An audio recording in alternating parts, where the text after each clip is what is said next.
Max Verstappen dava entrevista depois da corrida quando chega Johnny Herbert, ex-piloto e hoje trabalhando na cobertura, e cochicha, meio sem graça, no seu ouvido. Você é campeão. Ele não entende a mensagem, de repente começa a comemorar com a equipe. Para! Alguém diz, não, é um engano. Ele é pego então pelo braço, levado por uma salinha, colocado num sofá, meio que o trono de um rei, na frente de um telão com imagens dele mesmo. Um momento pra lá de esquisito no Grande Prêmio do Japão de 2022. Mas o que tinha acontecido então nessa belíssima saia justa do cerimonial da Fórmula 1, que poderia ter se passado em 1950, 1960, quando era tudo mais amador, mas se deu em 2022. E você está em pequenas grandes histórias toda semana aqui no Splash and Go. Você já sabe uma pequena história da Fórmula 1, ou não, desde que seja rapidinha, legal de contar e bacana de saber. Vamos lá! A temporada de 2022 da Fórmula 1 teve seu começo cercado de grande expectativa. Todo mundo queria saber como seriam os novos carros, quem se sairia melhor, será que a Mercedes continuaria seu reinado? E Verstappen, como se comportaria depois de ter vencido seu primeiro título no final de 2021?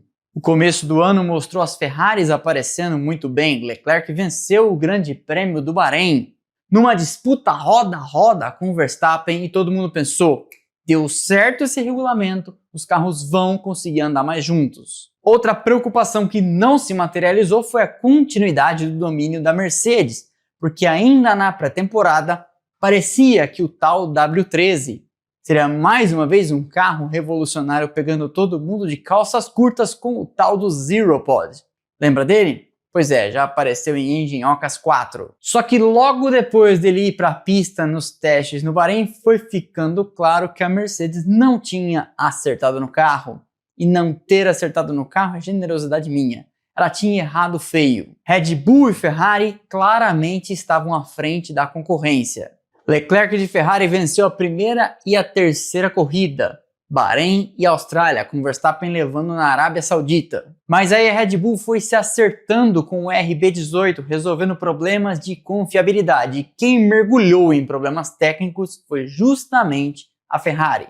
Quebras sucessivas de motor. Buscando de cabeça eu me lembro da Espanha com Leclerc, do Red Bull Ring com Carlos Sainz, em Baku novamente com Leclerc. E aí Mattia Binotto, na época o chefão por lá, e sua turma resolveram tomar medidas drásticas para não passar vexame, diminuindo o regime da potência desse motor para não enfrentar novos embaraços. E com isso a vantagem que eles tinham foi para o espaço e a Red Bull começou então a nadar de braçada. O RB18 venceria da quarta à nona prova ininterruptamente, numa delas com Sérgio Pérez. Todas as outras com Verstappen, e aí Max decolou no campeonato e não tinha para mais ninguém. A Ferrari venceria ainda em Silverstone e no Red Bull Ring no dia do carro de Sainz pegando fogo, e seriam essas as conquistas, 4 numa temporada com 22. Dali para frente Verstappen venceria outras 10, Pérez uma, e George Russell com a Mercedes mais uma.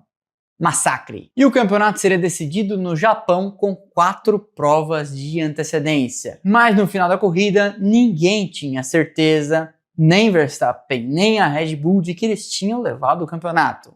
Eu explico. A corrida no final do ano em Suzuka foi aquela sintetização do caos puro. Uma forte chuva caiu sobre o circuito, forçando uma interrupção por bandeira vermelha ainda na primeira volta. Nesse curto período, Carlos Sainz deu conta de bater o carro, trazendo para a pista um trator para retirar sua Ferrari, lembrando o trágico momento com Jules Bianchi em 2014. A interrupção durou 2 horas e eu lembro de ter aberto até uma live de madrugada para conversar com vocês.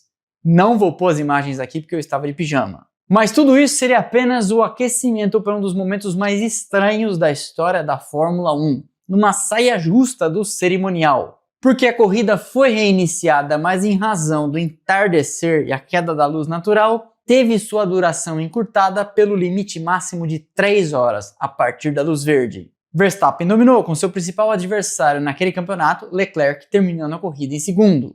Mas Leclerc foi punido e perdeu sua segunda posição por ter cortado a chicane numa briga por posição contra Sérgio Pérez. Isso colocaria Verstappen em condição de levar o campeonato se a pontuação total fosse atribuída. Mas todo mundo imaginava que pela interrupção precoce não seria o caso, afinal de contas, sabíamos, havia uma regra que dizia até um tanto do número de voltas da corrida é pontuação pela metade.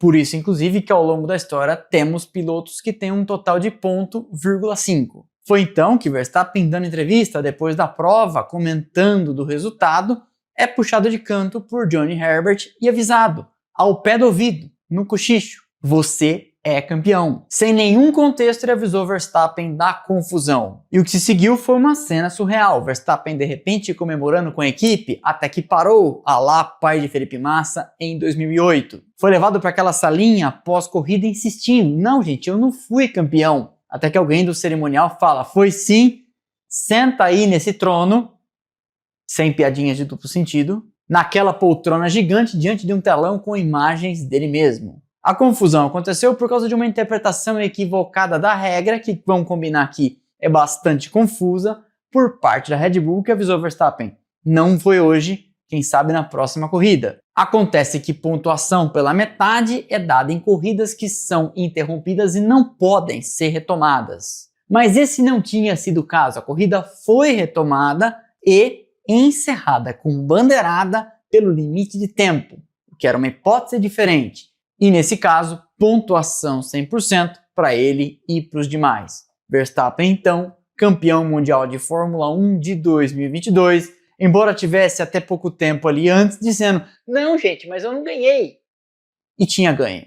Um baita anticlímax para um ano que para ele foi espetacular e a gente aqui já com o dia amanhecendo no Brasil, vendo tudo isso acontecer. Lembra? Eu lembro. Essa foi então mais uma pequena grande história do Splash and Go no YouTube.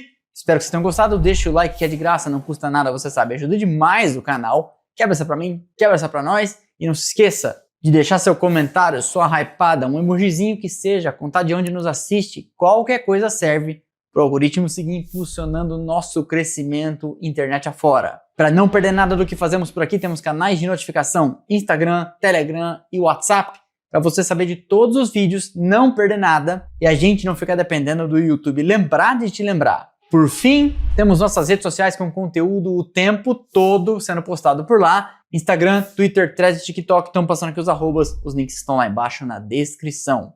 Eu vejo vocês aqui no próximo vídeo, valeu e aquele abraço.